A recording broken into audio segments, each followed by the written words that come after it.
CMR shopping mall Dasara ధమాకా offers అద్భుతమైన offers తో పాటు అబ్బురుపరిచే స్పాట్ గిఫ్ట్స్.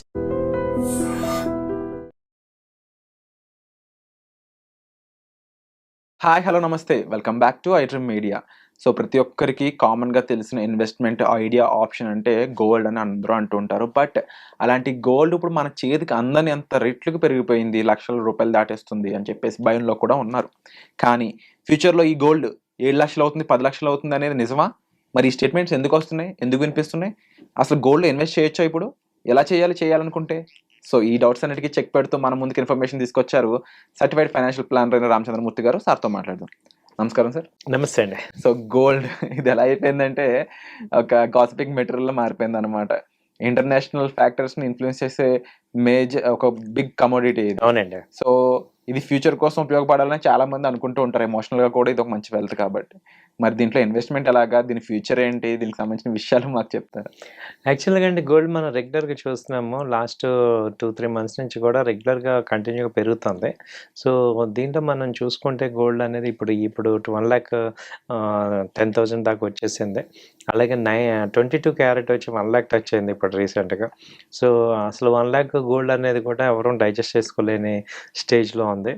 సో ఇప్పుడు ఏంటి అసలు అంటే మనకి అర్థమవుతుంది ఏంటంటే, ఒక అనలిస్టులు అందరికీ కూడా అర్థమవుతుంది ఏంటంటే, మార్కెట్ అన్సర్టనిటీ ఉంది. ఆ తర్వాత ట్రంప్ టారిఫ్స్ పెంచడం, అలాగే అక్కడ వార్స్ జరగడం, ఇవన్నీ కూడా ఏమవుతుందంటే మార్కెట్ని ఒక సుస్థిర స్టేజ్కి తీసుకెళ్ళట్లా. ఈవెన్ రీసెంట్గా మళ్ళీ ఇజ్రాయెల్ వీళ్ళందరి మీద అటాక్ చేయటం, తర్వాత ఇప్పుడు నేపాల్లో మళ్ళీ అదొక డిస్టర్బెన్స్ క్రియేట్ అవ్వటం, వీటన్నిటి వల్ల ఏంటంటే గోల్డ్ కంటిన్యూగా పెరుగుతూనే ఉంది. సో ఇది ఏదైనా డిప్ అయినా కానీ తగ్గినట్టు కాదు, అన్లెస్ ఒక క్లారిటీ లేకుండా వరల్డ్ మొత్తానికి అసలు క్లారిటీ కనపడట్లేదు. కాబట్టి ఇప్పుడు ఇంకా 110, 115 కూడా ఛాన్సెస్ కనపడుతున్నాయి ఓవరాల్గా. అంటే ట్రెండ్ అయితే పాజిటివ్గానే ఉంది. ఇప్పుడు రీసెంట్గా యూఎస్లో ట్రంప్ గారు వచ్చి ఇండియాకి ఆ టారిఫ్స్ ఏదన్నా కొంచెం తగ్గితే కానీ అప్పుడు డ్రాస్టికల్గా ఫాలో అవుతాయి. అప్పటిదాకా అయితే ఎక్కడ కనపట్లేదు.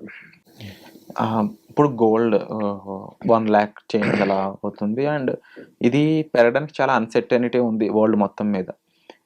ఇప్పుడు ఇన్ కేస్ అన్సర్టనిటీస్ అన్ని తొలగిపోతే చాలా మంది జనాలు అడుగుతున్నారు ఏంటి అంటే, గోల్డ్ రేట్లు తగ్గుతాయా అని. ఈ క్వశ్చన్కి ఆన్సర్ ఏంటి? తగ్గుతాయి డెఫినెట్గా. ఎందుకంటే ఇప్పుడు చాలా అంటే ఫిజికల్ బయింగ్ ఎక్కడ జరగట్లా. ఇప్పుడు మామూలుగా కామన్ పీపుల్ ఎవరు కొనలేకపోతున్నాం. బట్ రోజు పెరుగుతుందంటే అది ఇంటర్నేషనల్ ఎఫెక్టే. వన్స్ ఇంటర్నేషనల్ ఎఫెక్ట్ కనుక నార్మల్ అయిందంటే, ఇప్పుడు ఇంటర్నేషనల్గా ఎలా ఉంది, $3,600 ఉంది. సో యాక్చువల్గా ఎంత ఉండాలి? 3,000 ఉండాలి. సో $600 ఎక్స్ట్రా అనేది ఓన్లీ అన్సర్టనిటీ మీద వచ్చింది. సో అంటే 600 అంటే దాదాపు 15,000, 20,000. సో మనం తీసుకుంటే 90,000, 85,000 24 క్యారెట్ రావాలి. సో మేబీ ఇది ఒక 6 months డౌన్ ద లైన్లో రావచ్చు. సో 9,000 అయ్యే ఛాన్స్ ఉందంట. 9,000 అయ్యే ఛాన్స్ రేపు మార్చి ఏప్రిల్ లోపు ఛాన్స్ ఉంది.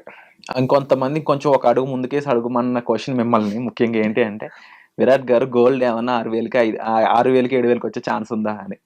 ఇది అప్పుడు ఒకటే వస్తుంది. ఎప్పుడంటే మీ శాలరీలు 50% తగ్గిన రోజున గోల్డ్ కూడా 50% తగ్గుతుంది. డైరెక్ట్ రిలేషన్ అనమాట. మనకి ఎప్పుడు గోల్డ్ 2 times ఎక్కువ ఉంటుంది మన శాలరీ కన్నా. సో ఇప్పుడు మీ శాలరీ కన్నా 50% మీరు రెడీ అయితే గోల్డ్ కూడా తగ్గుతుంది. ఓకే. సో అదే ఛాన్స్. కానీ 60,000, 50,000 రోజులు మ్యాక్సిమం అయిపోయినాయి.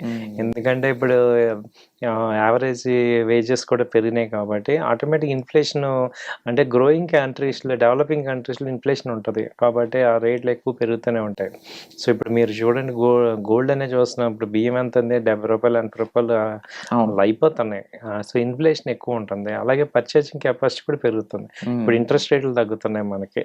అందుకే ఏంటంటే గోల్డ్ని మనం ఏం చేయాలంటే, ఇప్పుడు ఈ ప్రెషియస్ మెటల్ కాబట్టి దాన్ని ఇన్వెస్ట్ చేసుకునే ముందు 1-2 సార్లు చూసుకొని, ఒక ట్రేడింగ్ ప్రోడక్ట్ కాకుండా ఒక కొంత పోర్షన్ ఇన్వెస్ట్మెంట్గా పెట్టుకోవాలి.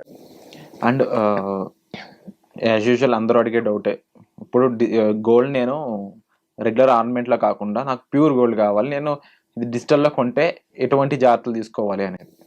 అసలు ఇప్పుడు డిజిటలే బెటర్. ఎందుకంటే ఇప్పుడు ఏమైందంటే రేట్ పెరగడంలో థ్రెట్ ఎక్కువ ఉంటుంది. సో గబక్కన్నా మనం నగలేసుకుని వెళ్ళినా కానీ బయట థ్రెట్ చాలా ఉంది. తర్వాత ఇంకోటి ఏంటంటే ఇప్పుడు గోల్డ్ ఆర్నమెంట్స్ కొనుక్కున్న సేఫ్టీ కానీ తర్వాత మళ్ళీ అవి ఇవి అయిపోతుంటాయి కదా, ఓల్డ్ అయిపోతుంటాయి ఫ్యాషన్. సో కాబట్టి ఏంటంటే మనం గ్రామ్స్ ఈ గోల్డ్ కొనుక్కోవచ్చు, లేదా ఈ గోల్డ్ కాదన్నా గోల్డ్ ఈటీఎఫ్ ఉంది, గోల్డ్ బీస్ ఉన్నాయి మంచిగా బాగుంటుంది, గోల్డ్ బీస్ కొనుక్కోవచ్చు, గోల్డ్ ఈటీఎఫ్ కొనుక్కోవచ్చు.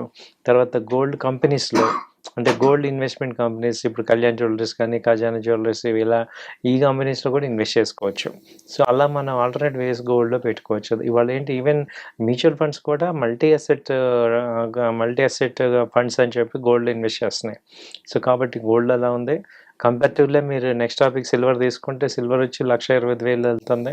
సో మనం 1 month బ్యాకే 1 lakh ఉంది, 2 months బ్యాక్ 1 lakh ఉంది, ఇప్పుడు 25 దాకా వెళ్ళింది. సో ఇదేంటంటే ఇది కూడా కంటిన్యూ రేజింగ్ అవుతుంది. ఈవెన్ సిల్వర్ ఒక 1 year నెక్స్ట్ ఇయర్ అలా చూసుకుంటే 1,50,000 దాకా కూడా ఛాన్స్ ఉంది. ఎందుకంటే సిల్వర్కి ఇప్పుడు బాగా డిమాండ్ ఉంది ఫిజికల్గా. కాబట్టి ఇప్పుడు దానిలో సిల్వర్ బీస్ కొనుక్కోవచ్చు చక్కగా. సో సిల్వర్ మంచి మూమెంట్ ఉందండి. అండ్ మీరు చెప్పినట్లు సిల్వర్ అనేది చాలా డిఫరెంట్ యూసేజ్కి ఉపయోగపడుతుంది కాబట్టి గోల్డ్ని మించి సిల్వర్ పెరిగే ఛాన్సెస్ కూడా ఉన్నాయంటారా? అవునండి, గోల్డ్ కన్నా సిల్వర్కి ఛాన్సెస్ ఎక్కువ ఉన్నాయి. అయితే ఇప్పుడు ఏంటంటే గోల్డ్ ఎప్పుడైతే బాగా పెరుగుతుందో గోల్డ్ కొనలేని వాళ్ళందరూ సిల్వర్ కొంటారు. అవునవును, దాంతో ఇది ఎక్కువ పెరుగుతుంది కాబట్టి దీనికి ఎక్కువ డిమాండ్ పెరుగుతుంది. అలాగే రెగ్యులర్గా ఫిజికల్ డిమాండ్ ఉంది దానిలో. సో ఈ కాన్సెప్ట్లో ఏమవుతుందంటే సిల్వర్కి ఎక్కువ గ్రోత్ వస్తుంది. సో ఈటీఎఫ్ల పరంగా మనకి సిల్వర్ బీస్ గోల్డ్ బీస్ రెండు కూడా ఉన్నాయి. అవునండి. సో రెండిట్లో కూడా రెగ్యులర్ ఇన్వెస్ట్మెంట్ లాగా చేసుకుంటే అది మంచి స్కోప్ ఇవ్వడం. అవునండి. బట్ ఈ కమోడిటీస్ విషయంలో తీసుకోవాల్సిన జాగ్రత్తలు లాంగ్ టర్మ్ ఎక్స్పోజర్ తోనే వీటిని కొనడం బెటర్ అనేది కూడా మీరు అంటున్నారు కదా. షార్ట్ టర్మ్ కి అయితే ఎటువంటి యూజ్ ఉండదండి. షార్ట్ టర్మ్ ఏంటంటే మీకు విపరీతం ఫ్లక్చుయేషన్స్ ఉంటాయి కాబట్టి మీకు అంత ప్రాఫిట్స్ కనపడవు, ఎక్కువ టైం స్పెండ్ చేయాలి. సో లాంగ్ టర్మ్ ఏంటంటే మన దగ్గర డబ్బులు ఉన్నప్పుడు కొనుక్కుంటే మనకి అడ్వాంటేజ్ ఉంటుంది. యూజువల్లీ వీటిని ఆర్నమెంట్స్లో తీసుకోవడం అనేది మనకి ఎంతవరకు రియాలిటీలో నష్టం కలిగిస్తుంది అంటారు? ఆర్నమెంట్లో మేజర్గా ఏమవుతుందండి అంటే ఎక్స్చేంజ్ అయ్యేటప్పుడు ప్రాబ్లం అవుతుంది.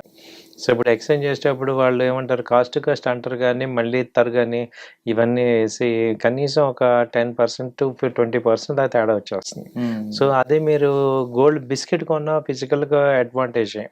సో ఆర్నమెంట్స్ ఇప్పుడు నేను ఇమీడియట్గా ఒక 10 years పిల్లలు ఉన్నారు, 10 years పెళ్ళిళ్ళు అన్నప్పుడు ఈ బిస్కెట్లో కొనుక్కోండి ఫిజికల్గా కావాలంటే, లేదు ఈ గోల్డ్ కొనుక్కున్నా మనకి అడ్వాంటేజ్ ఉంది. సో ఆర్నమెంట్స్లో ఏమవుతుందంటే ఈ ప్రాబ్లం ఉందన్నమాట. మామూలుగా వేసుకుంటే ఓకే కానీ వేసుకొని వాళ్ళందరికీ అంటే అన్నెసరీ లేని వాళ్ళందరికీ ఈ టైప్లో కొనుక్కోవచ్చు. డెఫినెట్లీ ప్రతి ఒక్కరు కూడా ఆచితూచి డెసిషన్ తీసుకోవాలి. ఇప్పుడు ఇన్వెస్ట్మెంట్కి సంబంధించి inflations and at the same time ఎంత ఇంట్రెస్ట్ రేట్లు తగ్గినా కానీ ఇప్పుడు ఈ రేంజ్లో కూడా అంత అడ్వాంటేజ్ కాదు. ఇప్పుడు ఇమీడియట్ కొనుక్కోమని కొంచెం తగ్గినప్పుడు బై చేసుకోవచ్చు. ఒక 1 month అలా అయితే కొంచెం తగ్గే ఛాన్స్ ఏది రీటైల్ క్లయింట్స్కి చెప్పేది. సో డెఫినెట్లీ ఫ్యూచర్లో తగ్గడానికి అయితే స్కోప్ ఉంది. కాస్త ఆ టైం వరకు ఓపిక పట్టండి అనే చెప్తున్నారు మన సర్టిఫైడ్ ఫైనాన్షియల్ ప్లానర్ రామచంద్రమూర్తి గారు. అయితే దీనికి సంబంధించి మీకు స్పెసిఫిక్గా డౌట్స్ ఉండొచ్చు. ఇన్వెస్ట్మెంట్ అనేది గోల్డ్ అనేది వేరే ఆల్టర్నేటివ్ ఆప్షన్స్ ఉన్నాయా, అవి ఏంటి, వాటిలో ఎలా ఇన్వెస్ట్ చేయాలి, మీకు గైడెన్స్ ఉంటుందా లేదా, ఇలా చాలా మంది నన్ను డౌట్స్ అడుగుతున్నారు. మీరు అందరూ కూడా డిస్ప్లే అవుతున్న నెంబర్స్ కాల్ చేసి డైరెక్ట్గా రామచంద్రమూర్తి గారితో అసోసియేట్ అవ్వచ్చు. సో వచ్చే ఎపిసోడ్లో మళ్ళీ కలుద్దామండి. మీకు ఏ డౌట్ ఉన్నా సరే కామెంట్ సెక్షన్లో కూడా మెన్షన్ చేయొచ్చు. వచ్చే ఎపిసోడ్లో మళ్ళీ కలుద్దాం. Thank you so much. Thank you అండి.